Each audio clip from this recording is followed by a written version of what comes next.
This is the Roller Coaster Podcast, and I'm your host, Lucy Q. Life is a wild ride. It has twists and turns. It's scary, exciting, and downright fun. So throw your head back, arms in the air, and come along with me for the ride.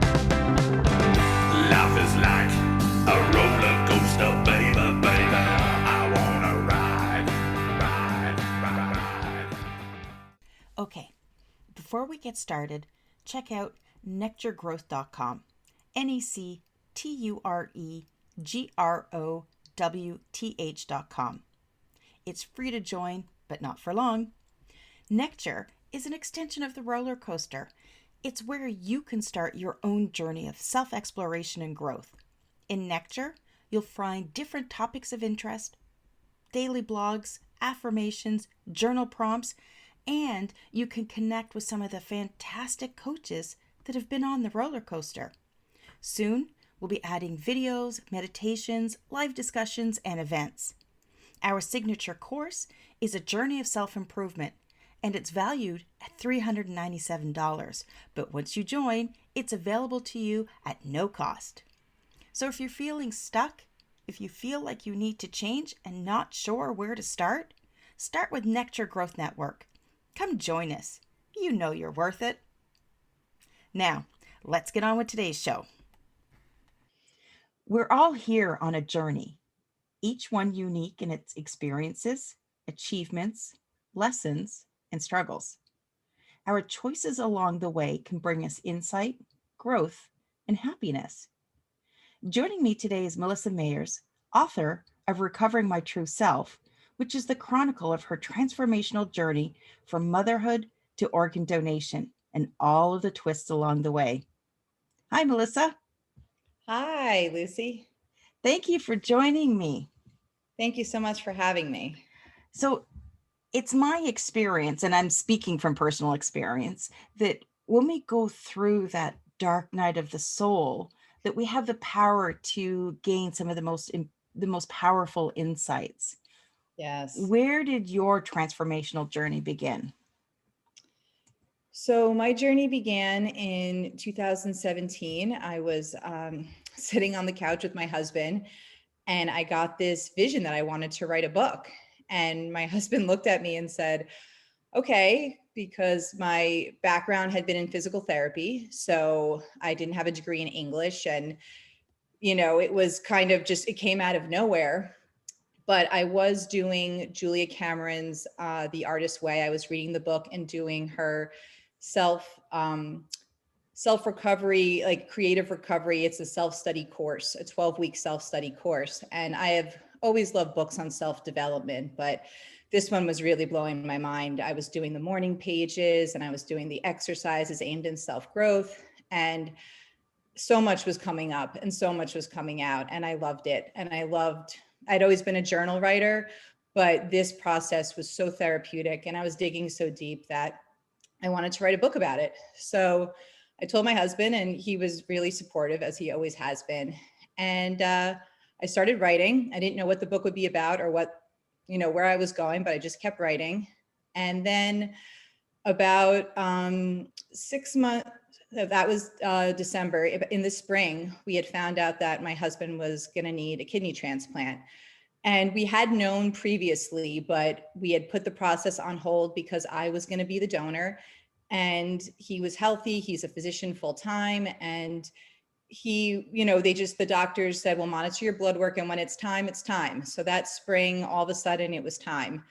So we were just on this, all of a sudden, just this scramble of, we have young children and we live in the Hamptons. So it was kind of getting ready for summertime. The school year was ending, but all of a sudden it was just chest x-rays and blood work and it was just here. And of course I had a lot of fear and a lot of anxiety around it, but I had also, through the writing and through all just years of Louise Hay and Eckhart Tolle and just really Wayne Dyer, just really inspirational people and books that have come into my life, not personally the people, but just, I was preparing. I also felt like there was a deeper preparation process. And I was taking walks on the beach and just meditating. And just as scared as I was, I also knew that this obstacle was going to be an opportunity for transformation. And that's exactly what it was. Because once the transplant happened, I mean, I walked in to the operating room and I was crying. It was so emotional, but I woke up and I felt like I had a divine wake up. I woke up feeling lighter and freer. Thankfully, my husband did well. I did well.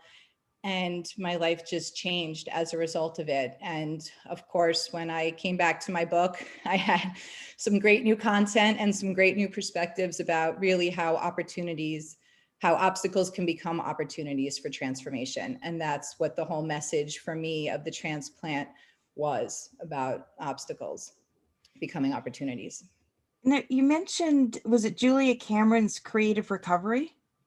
Julia Cameron wrote the book The Artist's Way, and Artist's and the book is geared on creative recovery, which is so powerful because, I mean, I had kind of had a lot of limiting beliefs about my creativity. I was a physical therapy science-minded person. My husband was a physician. We were always in the sciences. I wasn't ever believed that I was artistic or creative. But interestingly enough, while I was doing that, my children were also in schools, Waldorf education schools. And there I was also doing lots of creative recovery, just in and of itself, of that process, learning about Rudolf Steiner, who is the Austrian philosopher who founded the whole movement. And so it kind of came together, the creative recovery, the Waldorf education, to be telling me, of course you're creative. Look at your children. You can see the creativity is just born within them, and it's born within everybody. And even Liz Gilbert's Big Magic, Elizabeth Gilbert, that book was also, I had found that along the way, just giving me signs that we're all creative. We all have this spark of creativity. It's our limiting beliefs of telling ourselves that we're not creative. And just because we don't take up professions in the arts doesn't mean that we can't own our creativity, which is part of who we are. So that process and that book was so transformational for me. Yeah, and I believe that we all have a creative side. For myself, my husband is actually an artist. He's a creative director in advertising, and both of our sons are talented. Our oldest is an illustrator and filmmaker, and our youngest, well, they're 19 and 22. He's into photography. And I can remember sitting with my youngest. He used to draw, even at 3, he drew the most incredible pictures. And then I would draw like a little stick man. And Liam would say to me, he's like, no, draw it like daddy does. I'm like, you don't understand. Mommy's gift is not drawing.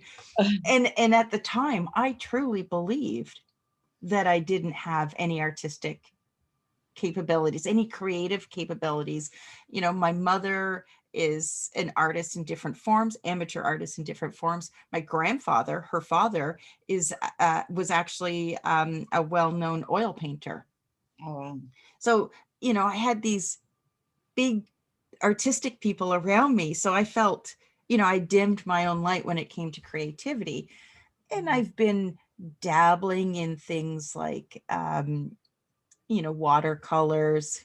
Some come out easier than others. It's a process in itself, but it's also a process of discovery, because you learn to discuss, you learn, what part of creativity engages your soul. Yes. And for me, people may not think that communication is a form of creativity, but our communication, having conversations like this, writing, journaling, even my attempts at watercolors or making bracelets, they're all outlets that our soul can experience creativity.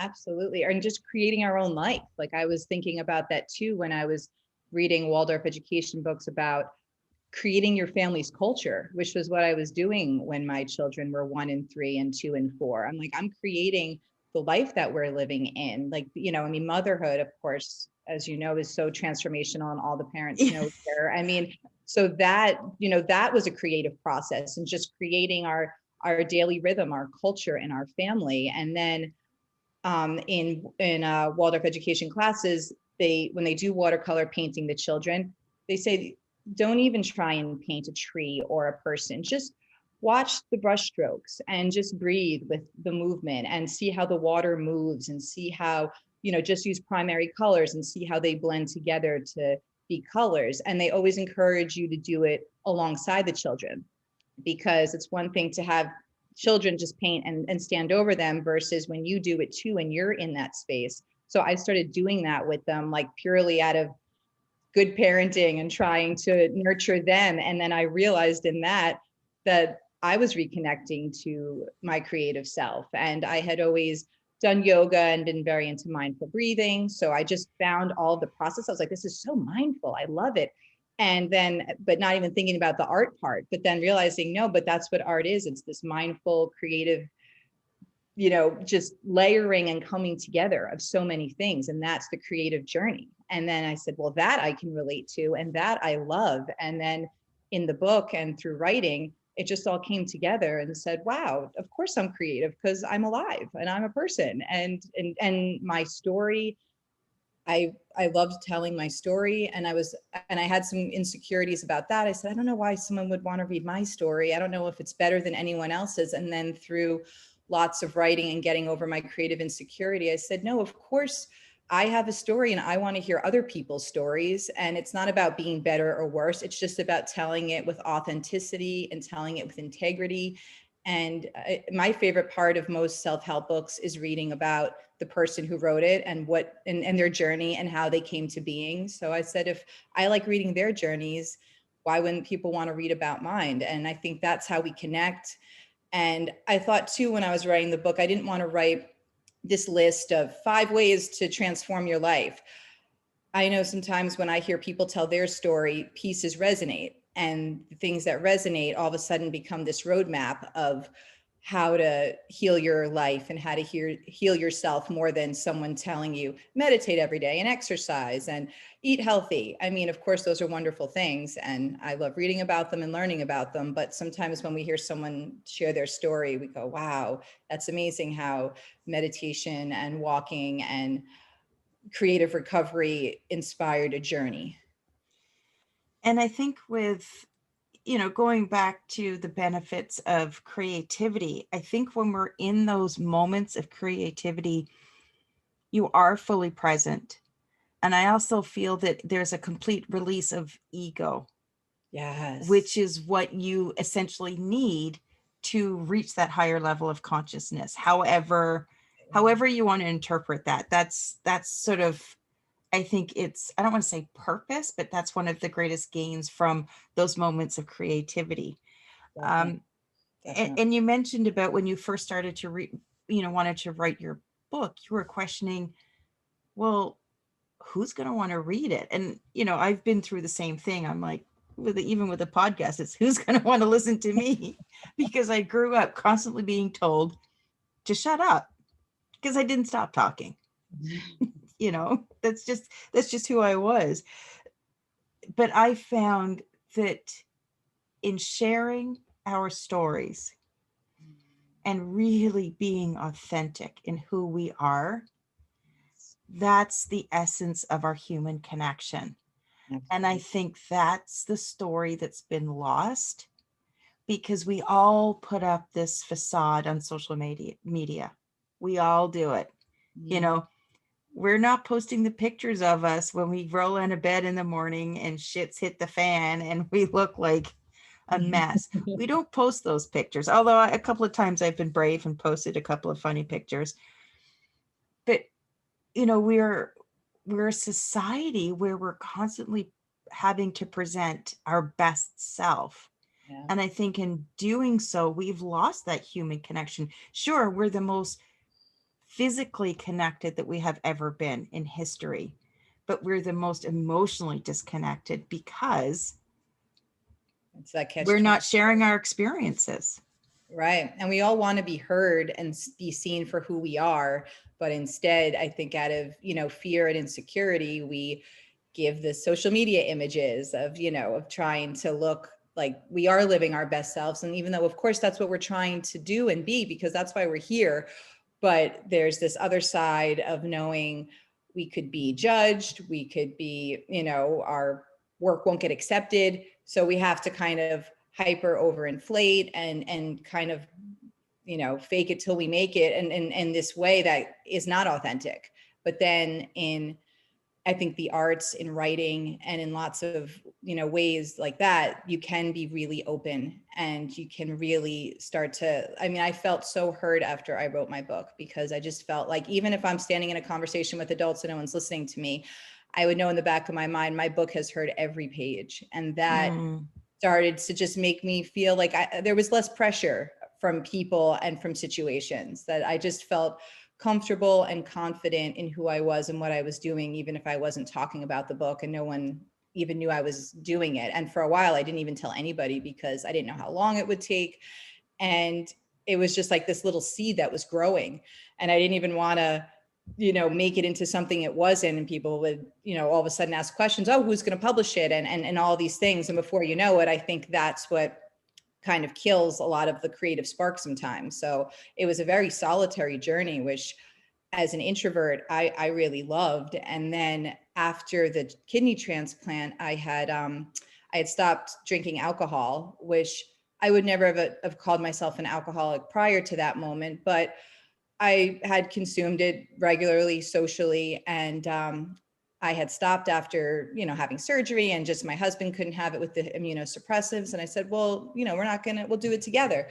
But then I started noticing how much clearer I was, and how much the writing and things and the creativity was just flowing so much more naturally. And I said, oh, I need to stick with that. And then I had even gone to a couple of AA meetings just out of support mostly, and noticed the language there for recovery was overlapping with creative recovery, the just letting go and letting God, and just, letting go of ego and limiting beliefs and insecurities, and just kind of, allowing a higher power, or whatever you call it, to come in and guide you. And that was so, so powerful as well. Just that whole. Yeah. Yeah, that's a very interesting point.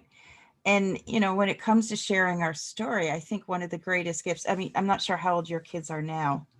8 and 10. 8 and 10. So you're sort of you're at that middle stage. Sweet spot. But I still remember those early years as a mother. Now, mine are older. So, it was one was born in 99, the other one in 02. We didn't have the internet really. There weren't a lot of resources. And I remember feeling so alone, with my little kids, because we'd moved to a different city and I didn't know anyone. I remember feeling alone. I remember feeling incapable. I didn't know what I was doing. I was just a hot mess. And there wasn't anyone that was sharing that authentic story, that truth behind motherhood. And you know what? It's not like what we were shown in the sitcoms growing up in the 80s, and Years are tough. oh, Really? and I just wished back then that I had some of the resources that are available today to sort of break that feeling of isolation. But, I can also appreciate, on the other hand, it's equally as difficult for new mothers, because you have influencers posting pictures from the delivery room when they've just had their hair and makeup crew in. And it's like, not a chance, and not a chance. That's not real life. And I think more and more, the more hurt our society becomes, the more we're going to be compelled to become authentic and share those stories, because it is the way for healing. Absolutely. And, those early years when we're changing diapers and juggling, it's so intense. But at the same time, it's like young children learn from modeling. So as I was, learning from Rudolf Steiner and all of, a lot of the really wonderful parenting books, Simplicity Parenting, Kim Jong-Payne, I realized too, my children are watching my movements. So if I get too caught up in trying to cook the perfect meal and have my house look great and, be put together, I'm in this tailspin and my children are watching me in that tailspin versus stopping and breathing and sitting with them and reading with them and being out in the backyard with them and connecting in nature where I would feel more grounded. And that's where those moments of connection were so important. And then that was when I was forming a relationship with my children and myself, and also healing lots of stuff that I had picked up along the way when I was growing up. I mean, I moved in fourth grade and had lots of, I remember entering adolescence and being really confused and just like when the voices in my head started. And just my journey of being a mother just helped heal so much of that. So I was so grateful for all of it, the ups and the downs, but there were so many more ups as I was connecting with them. And I mean, it really, and then once they got a little older, I'd say like 2 and 4, and I stopped breastfeeding and I was kind of moving out of baby phase. I started recontemplating all the things that I had wondered about myself in my 20s and 30s and before I became a mother. Like I kind of picked up where I left off. And then that's why I started really diving into, Louise Hay was really the first one, and Esther Hicks and Wayne Dyer, and their works were coming in just when I really needed it. Cause I said, okay, I'm a mother and I figured that out, but really, who am I? I've been wondering that for a long time. And those books kind of really started in on soothing me again and helping me find my way. Anytime I was on the playground and I didn't have to hold their hands anymore, I would be sitting on the playground bench with a book, which was also good modeling, I thought, for my children, to have them seeing me read versus just staring at my phone at social media, which would not help me, where a book would help me. So, and then just walking when I could, and just starting like that self-care, which we know as mothers is so important. Like just starting to nurture myself by just giving myself a couple minutes to walk, allowing myself to read for a couple minutes, and just taking that time meditating, even if it was for 2 minutes. And that just started a process of healing me. And then it went right back into my family. It's like, self-care, when you give to yourself, it gives to everybody around you, all the relationships around you, the people you interface with throughout your day. It's a gift it's the gift that keeps on giving. It is. And I always joke that I'm a slow learner because it took me until 44 to even tap into any Better of this. late than never. I didn't even know that I could ask myself certain questions. I never took the time to contemplate, who am I? Yeah. It's just, I went from, I was very lucky. I met my husband. He's 5 years older, but I met him when I was 18 going on 19. And so, we dated, we moved in together, we got married, we had kids. Like it was all and I never took pause to ask myself those questions. And it wasn't until the oldest was, planning to go away for university that I went, oh, hang on, who am I? Yeah. And that's when I went through my dark night of the soul. And I went into a tailspin, and I pulled myself out, and it it has opened You got so on the other many. side, like Oh, you see yeah. that dark night of the soul. I think a lot of people feel that and they're like, no, no, no, we're not going to go any further. But look what came out the other side. You probably had like a wonderful reawakening and discovery and led to your work that you do now. And it's like, again, those obstacles and that darkness, it can be the roadmap sometimes of all the discovery that we need. And there's a quote out there, but it's along the lines that, it's the people that have been through the muck Yes. that then can become the greatest teachers, because they're teaching not just from knowledge, but they're teaching from experience. Mm-hmm. Absolutely. Absolutely. And, we were talking about finding ourselves. I mean, I had moved to California after college to quote, find myself, and then I traveled to Spain and read The Alchemist. And I'll never forget the quote from The Alchemist about the realization of oneself as a person's only destiny, because it was so true. It's like, why are we here? We're here to, figure out who we are and why we're on this journey, and how we can serve and how we can be.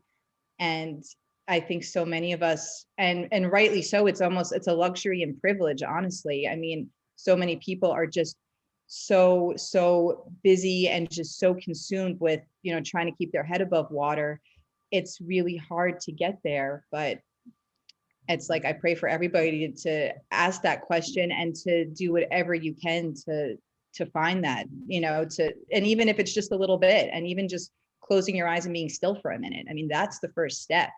But again, we're kind of in, especially with COVID, and there's just been a lot of struggle, and it's been hard for people to get there. And I totally get that. But that's why it could be as simple as taking a walk, taking a breath, writing, journal writing, even just for a little bit. I mean, that's what the Artist Way recommends. Every morning you wake up, even if you have nothing profound to write, if you write, I don't know what I'm writing, here's what I did yesterday, here's what I got today, I'm shot, this is it. That's gold, like that's the place to start. So that's what I wanted to do with my book, to kind of put out all the things I had been doing in my process, because I know so many of us can relate. Yeah, and self-care isn't some monumentous day away at the spa. I mean, that's great, go do it. But it's self-care is about those little things that we do each day. It's those little snippets of time that we choose just to go within and focus on ourselves, however you choose to do it. But it's consciously being aware of what you're doing, for me, makes all the difference. Absolutely. Right. And knowing what's good for you. I mean, I had even felt like for a while when my kids were little and I had a babysitter, I'm like, oh, maybe I'll get my nails done. But then I was like, that doesn't relax me, like I still feel like I want to move. I need some exercise. I had to deal with waiting there, and I was feeling impatient, and it didn't even make me feel any better or relax me. I mean, some people would probably love that, but it's like, I just needed to walk outside by myself, to just let my head clear, and to just like stop and breathe and connect to why I'm doing anything that I'm doing today. I'm like, why is this day, the things I'm doing today, why am I doing them? Yeah. I want to be doing them, or is there a different way? Or I'm so grateful that I am doing them because this is exactly how I'd want to spend my day. Just that moment to even ask myself that question, instead of rushing off to something thinking that would make me feel better, or this would make me feel better. Just going, no, just hello. Yeah. just What that, do you want to hear right now? those 10 minutes of quiet. Yeah. Oh my gosh. And when you're a So mom important. and kids, it's just like the quiet is such a gift. Yeah, no kidding. Now, Melissa, where can people connect with you and get a copy of your book? So my website, melissamayer.org, has links. It's available at local bookstores here where I live in New York, but also online through Amazon, Barnes & Noble, and through Balboa Press, which is the publisher. Also bookshop.org, which is a really cool independent site that supports local bookstores, which I've been really appreciating lately. So yeah, you can find it there. I have, social media accounts, of course, Melissa Anthony Mayer on Facebook, and Mel May Evolve on Instagram. But my website has probably the most information about my work as a holistic physical therapist, my blog, and also information about the book itself. So the website's probably the best place to go. If you're looking at connecting with Melissa, make sure you check out the show notes. I'm going to have all of the links in there. And Melissa, thank you so much for joining me and sharing your story today. Thank you. It was such a pleasure. Thanks for listening to this episode of the Roller Coaster Podcast. Want to chat or share your ideas about today's show? Pop me an email at hello@therollercoasterpodcast.com. Don't forget to connect with me on Facebook and Instagram at The Roller Coaster Podcast. Our theme song, Roller Coaster, was performed by The Lucky Setback. Audio editing by the one and only Jeff Quigley of Quigley Creator. Life is like a roller